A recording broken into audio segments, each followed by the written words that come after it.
हर रोज एक नई कहानी देखने के लिए चैनल को सब्सक्राइब करें और बेल आइकन दबाना ना भूलें। सुबह के समय देविका घर के हॉल में बैठकर चाय पी रही थी। तभी उसकी बेटी प्रिंसी अमेरिका से लौटकर अपने घर आती है और अपनी माँ के पास जाती है, जिसे देखते ही देविका उसे गले लगाते हुए कहती है, तू आने वाली है, तूने किसी को बताया क्यों नहीं? मैं तेरे भाई को भेज देती तुझे आने के लिए। अरे माँ बस करो, अब मुझे सांस तो लेने दो। एक साथ ही इतने सारे सवाल पूछ रही हो। अच्छा ठीक है, मैं तो इसलिए कह रही थी कि तुझे इतनी दूर से अकेले आना पड़ा। माँ आपकी बेटे की शादी हो चुकी है, अब मैं कोई बच्ची नहीं हूँ, बड़ी हो गई हूँ। जब मैं इतनी दूर अमेरिका से अकेले आ सकती हूँ तो घर भी तो आ सकती हूँ ना। हाँ ठीक है दादी माँ, पता है मुझे तू बहुत बड़ी हो गई है, लेकिन मैं तुझसे बहुत नाराज हूँ। तू कितने दिनों बाद आई है? क्या करूँ माँ, आपके दामाद जी को टाइम ही नहीं है, कभी छुट्टी ही नहीं रहती, तभी तो आज मैं अकेली ही आई हूँ। अच्छा हुआ तू आ गई, मुझे तुझे एक बहुत ही खास इंसान से मिलवाना है। देविका इतना कहकर अपनी बहू जिया को आवाज देकर बुलाती है, जिसे देखते ही प्रिंसी हैरान हो जाती है, क्योंकि वो इस बात से अनजान थी कि उसके भाई साहिल की शादी हो चुकी है और तो और उसकी पत्नी तोतली है। ये कौन है माँ? ये तेरी भाभी है, साहिल की पत्नी। ये कब हुआ माँ, और आपने मुझे बताया भी नहीं? क्या करूँ बेटी, सब कुछ बहुत जल्दी हो गया और तेरे भाई की ये लव मैरिज है, तो क्या बताती जब मुझे खुद ही नहीं पता था। हाँ ननद, आप हमें नहीं जानती, लेकिन हम आप तो जानते हैं। साहिल दी ने हमें थप की फोटो दिखाकर थप की पहचान करवा दी थी। ये क्या भाभी, आप तोतली हैं क्या? हाँ ननद, हम तो बचपन से ही तोतली हैं, लेकिन आपते भैया तो मेरे तोतले पने थे तो ही पलेतानी नहीं है। माँ ये क्या मजाक है, भाई ने इन्हें पसंद कैसे कर लिया? मुझे तो विश्वास ही नहीं हो रहा कि ये लव मैरिज है। ननदी हम सच कह रहे हैं, हम आपके भैया थे और आपके भैया हम थे, बहुत प्यार करते हैं और हमने लव मैरिज ही कर ली है। मेरी बहू सच कह रही है बेटी, और तू सिर्फ इसकी तोतली जुबान देख रही है इसलिए ऐसा बोल रही है, लेकिन जब तू इसके साथ रहेगी तो तुझे भी इससे प्यार हो जाएगा जैसे मुझे हो गया। मेरी बहू जैसी भी है मुझे पसंद है, मेरे लिए मेरे बच्चों की खुशी से बढ़कर कुछ नहीं है। आपकी बात सही है माँ, अगर भाई भाभी के साथ खुश हैं तो हमें और क्या चाहिए। हाँ ये बात तो तूने सही कही, मेरा बेटा खुश है और मुझे और क्या चाहिए। सभी आपस में बातें कर रहे थे कि तभी साहिल वहाँ आता है और उसकी बहन प्रिंसी को देखकर कहता है, मोटी तू कब आई और बताया भी नहीं? भाई बताया तो आपने भी नहीं है कुछ, बिना बताए लव मैरिज कर ली। हाँ ये तो है यार, सब कुछ इतना जल्दी हो गया कि कुछ बताने का मौका ही नहीं लगा। लेकिन अब मुझे कोई बताएगा कि ये सब कैसे हुआ और कब हुआ। ननदी मैं आपको सुनाती हूँ अपनी और साहिल जी की प्रेम कहानी। रहने दीजिए भाभी, आप मत बताइए, वरना लव स्टोरी फनी स्टोरी बन जाएगी। सॉरी। हाँ माँ एक काम करिए, आप ही अपनी तोतली बहू की कहानी सुनाइए। ठीक है मैं ही सुनाती हूँ अपनी तोतली बहू की प्रेम कहानी। हुआ कुछ ये था कि एक दिन सुबह के समय साहिल अपने ऑफिस पहुंचता है, जहां वो देखता है कि उसके ऑफिस के सभी लोग एक साथ खड़े होकर आपस में बतिया रहे हैं। तभी वो वहां जाता है और सबसे बात करता है, जहां बातें करके उसे पता चलता है कि इस बार best employee of the year उसे नहीं बल्कि किसी जिया नाम की लड़की को चुना गया है, जो कि ट्रांसफर लेकर इस ऑफिस की ब्रांच में आई है। जिसके बाद वो उसके कैबिन में जाकर उससे कहता है, मैडम तुम हो कौन जिसने आते ही मेरी पोजीशन पर कब्जा कर लिया? मैं दूसरी ऑफिस में काम करती थी, अब मेला तलाश पर यहाँ हो गया है। वैसे आप कौन? जिया को तोतली आवाज में बोलते देखकर साहिल हंसते हुए उसे कहता है, लगता है कंपनी वाले पागल हो गए हैं, इसलिए तुम जैसी तोतली लड़की को मेरी पोजीशन पर बिठा दिया है। तुमसे क्या काम होगा? तुमने सिर्फ मेरी तोतली आवाज सुनी है, लेकिन यहाँ से सीनियत ने मेरी काबिलियत को देखा है, इसलिए मुझे इस पोजीशन के लिए चुना। अब तुम जाओ और मुझे काम करने दो, और तुम मुझसे लड़ाई ना करो तो अच्छा है, क्योंकि हमें एक साथ मिलकर काम करना है। वैसे बात तो सही कह रही है। वैसे अगर ये तोतली नहीं होती तो लड़की तो सुंदर है, साथ ही टैलेंटेड भी है। सॉरी मैं कुछ ज्यादा ही बोल गया, मैं चलता हूँ। एक मिनट, कोई बात नहीं, आपकी जरा तो और भी होता तो उसे भी गुस्सा ही आता। वैसे आप गुस्से में अच्छे लगते हो। Thank you. साहिल इतना कहकर वहाँ से चला जाता है। ऐसे ही कुछ समय बीतता है और जिया के साथ काम करके साहिल भी उसके टैलेंट से इम्प्रेस होने लगता है और उसके साथ काम करके कुछ समय में ही दोनों में बहुत अच्छी दोस्ती होती है और दोनों ही अच्छी पोस्ट पर पहुंच जाते हैं। एक साथ काम करते करते धीरे धीरे वो दोनों एक दूसरे को पसंद करने लगते हैं। तभी एक दिन शाम के समय साहिल अपने कैबिन में बैठा काम कर रहा था। तभी उसका फ्रेंड राकेश वहाँ आकर कहता है, क्या बात है भाई, आजकल बड़ी दोस्ती हो रही है तेरी तोतली जिया मैडम के साथ। भाई वो सिर्फ जुबान से तोतली है, बाकी काम देखा है तूने उसका कितनी टैलेंटेड है और घमंड तो बिल्कुल भी नहीं है। तेरी बातों से तो लग रहा है तू उसे पसंद करने लगा है। भाई बात तो तू सही कह रहा है, जिसके कुछ दिन के साथ से मैं इतनी अच्छी पोस्ट पर पहुंच गया, वो लाइफ टाइम के लिए अगर साथ हो गई तो लाइफ कितनी अच्छी होगी। बात तो तू सही कह रहा है, लेकिन छोड़ना भाई, वो तोतली भी तो है और पता नहीं वो तुझे पसंद करती है कि नहीं। राकेश और साहिल आपस में बातें कर ही रहे होते हैं कि तभी जिया अपने हाथों में शादी का कार्ड लेकर वहाँ आती है और साहिल को देते हुए कहती है, ये मेरी थादी का कार्ड है, कल मेरी थादी है, मैं चाहती हूँ तुम मेरी थादी में जरूर लाओ। वैसे लड़की अच्छी थी भाई, लेकिन हाथ से निकल गई। तूने देर कर दी भाई, कोई और बाजी मार ले क्या? ठीक है, अब मैं चलती हूँ। साले अभी तक तो बहुत बुराई कर रहा था, अब क्या हुआ? वो क्या है ना भाई, किसी की अहमियत जब पता चलती है जब वो चला जाता है। यही हुआ मेरे साथ भी। अगले दिन साहिल अपने दोस्त राकेश को लेकर जिया की शादी में जाता है, जहाँ उसे शादी के जोड़े में देखकर वो देखता रह जाता है। तभी अचानक जिया की माँ कावेरी रोते हुए उसके पास आती है और तोतली जुबान में उससे कहती है, बेटी अब तेरी शादी नहीं होती थी, लड़के वालों का फोन आया था कि वो तोती लड़की के साथ शादी नहीं करना चाहते, इसलिए वो लड़की लेकर भाग गया। कावेरी की बात सुनकर वहाँ खड़े और लोग जोर जोर से हंसते हुए जिया और उसकी माँ को ताना मारना शुरू करते हैं। तभी साहिल जिया की माँ के पास आकर कहता है, जब माँ ही तोतली है इसीलिए ये भी तोतली है, तो इसमें इसकी क्या गलती है? मैं करूँगा आपकी तोतली बेटी से शादी। नहीं, मैं नहीं तलूंगी, मुझे दीदी का एहसान नहीं चाहिए।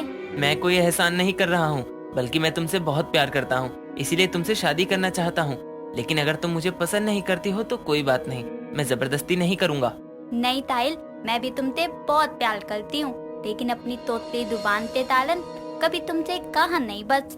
अरे भाई, अब दोनों ने एक दूसरे को बोल दिया ना, तो देर किस बात की है? मंडप सजा हुआ है, कर ले शादी। इस तरह से साहिल और जिया एक दूसरे से अपने प्यार का इजहार करके उसी मंडप में शादी करते हैं और साहिल जिया को लेकर अपने घर आ जाता है और अपनी माँ को सारी बातें सच सच बताता है, जिसके बाद वो भी जिया को बहू के रूप में अपना लेती है। अपनी तोतली बहू की प्रेम कहानी सुनाने के बाद देविका अपनी बेटी प्रिंसी से कहती है, ये थी मेरी तोतली बहू की प्रेम कहानी, बता कैसी लगी? माँ सच में आपकी तोतली बहू की प्रेम कहानी किसी फिल्मी लव स्टोरी से कम नहीं है और इसे सुनने के बाद मुझे भी एहसास हुआ है कि प्यार में एक दूसरे को समझना जरूरी होता है। इसलिए मैं अपने ससुराल वापस जा रही हूँ, क्योंकि मैं अपने पति से लड़कर आई थी। अपनी तोतली भाभी और अपने भाई की प्रेम कहानी सुनकर उसे रिश्ते का सही मतलब समझ में आता है, जिसके बाद वो भी खुशी खुशी अपने पति के घर अमेरिका लौट जाती है। मुंबई के किसी इलाके में तुषार नाम का एक बेहद ही खूबसूरत लड़का अपनी माँ अर्चना और पिता सुखपाल के साथ रहा करता था। उसकी बस एक ही कमी थी, वो बचपन से ही कम सुनता था। कम सुनने के कारण उसकी माँ उसे ऊंची आवाज में कुछ भी बोल दिया करती थी। इसी तरह एक दिन अर्चना उसके कमरे में आकर बोलती है, तुषार बेटा जल्दी से उठ जा, 8 बज गए हैं, तुझे कॉलेज भी तो जाना है, फटाफट रेडी हो जा। अपनी माँ की बात को सुनकर तुषार जल्दी से फ्रेश होकर डाइनिंग टेबल पर आकर बैठ जाता है, जहाँ उसी के बगल में उसका पिता सुखपाल भी बैठा होता है। तभी वो अपने पापा से बोलता है, पापा आज आप जल्दी उठ गए, क्या बात है? कुछ खास बात है क्या? अब मैं इसे क्या ही बोलूं, ये नहा धोकर बिना अपने कान में मशीन लगाए हुए नीचे आ गया है। अगर अभी मैं इससे ये बोलूं कि आज का दिन खास है तो इसे बकवास सुनाई देगा। इससे अच्छा है कि मैं चुप ही रहूं। क्या हुआ पापा, आपने बताया नहीं? तुषार के बार बार पूछने से परेशान होकर सुखपाल उसके कान की तरफ इशारा करता है, जिसके बाद ही तुषार अपने कानों पर हाथ फेरता है और बोलता है। अरे पापा, कान वाली मशीन तो मैं सिर्फ अपने एक कान में ही लगाता हूँ। मुझे दूसरे कान से तो थोड़ा ही सही पर सुनाई तो देता ही है। आप बोलिए, मैं समझ जाऊंगा। बेटा, मेरे लिए तो तू ही खास है, क्योंकि तू मेरा इकलौता बेटा जो है। ओह, तो पापा मैं आपके लिए बकवास हूँ? क्यों पापा? सिर्फ इसलिए ना कि मैं अपने एक कान से कम सुनता हूँ और मुझे दूसरे कान से सुनाई नहीं देता। मैं जानता था कि अगर मैं खास बोलूँगा तो इसे बकवास ही सुनाई देगा। इस तरह तुषार अपने पिता सुखपाल को गुस्से में बोलकर अपने कमरे में चला जाता है और अपने कान की मशीन लगाकर कॉलेज निकल जाता है और अपने दोस्त रोहित से बोलता है। पता है रोहित, आज घर पर पापा के साथ नाश्ता करने बैठा था और उन्होंने मुझे बकवास कहा सिर्फ इसलिए कि मैं कम सुनता हूँ। नहीं यार तुषार, अंकल ने कोई और बात बोली होगी और तुझे वो बात सुनाई नहीं दी होगी। अच्छा तो मुझे एक बात बता, क्या उस टाइम तेरे कान में तेरी मशीन लगी हुई थी? नहीं यार, पर मैं जानता हूँ पापा यही बोल रहे होंगे। रोहित, जो तुषार का बहुत ही अच्छा दोस्त था, वो उसे समझाता है, जिसके बाद तुषार उसके साथ कॉलेज की क्लास अटेंड करता है। ऐसे ही कुछ वक्त बीतता है और एक दिन उसी कॉलेज में श्रव्या नाम की लड़की न्यू एडमिशन लेके कॉलेज आती है, लेकिन उसे अपनी क्लास ढूंढने में परेशानी होती है। तभी वो बोलती है, अरे यार, ये कॉलेज में अपनी क्लास ढूंढना कितना मुश्किल होता है, किससे पूछूं? इतना बोलकर श्रव्या नजर घुमाकर देखती है, जिसके बाद उसे अपने सामने तुषार खड़ा दिखता है और वो बोलती है, अरे यार, मुझे मेरी क्लास नहीं मिल रही है, क्या तुम मेरी मदद कर दोगे?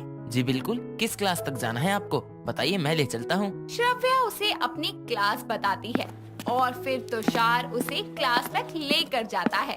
तभी वो बोलता है, अरे यार, तुम्हारी और मेरी क्लास एक है। इतना बोलकर तुषार उसकी तरफ दोस्ती का हाथ बढ़ाता है और इस तरह दोनों अच्छे दोस्त बन जाते हैं। समय बीतता है और अब तुषार और श्रव्या कॉलेज का ज्यादातर समय एक साथ बिताने लगते हैं।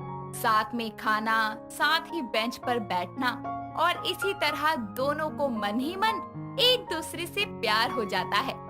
लेकिन चिंता की बात तो ये थी कि अभी तक श्रव्या को ये नहीं पता था कि तुषार तो उसका बहरा आशिक है। एक दिन श्रव्या अपने मन में बोलती है, पता नहीं क्यों, पर मुझे ऐसा लग रहा है कि मैं धीरे धीरे तुषार की तरफ खिंची चली जा रही हूँ। मुझे लगता है कि शायद मैं उससे प्यार करने लगी हूँ, और करूँ भी क्यों ना, वो है ही इतना अच्छा, इतना स्मार्ट, शायद इसलिए मैं उससे प्यार करने लगी हूँ। जो बात एक तरफ श्रव्या सोच रही होती है, वही बात दूसरी तरफ तुषार भी अपने मन में सोच रहा था।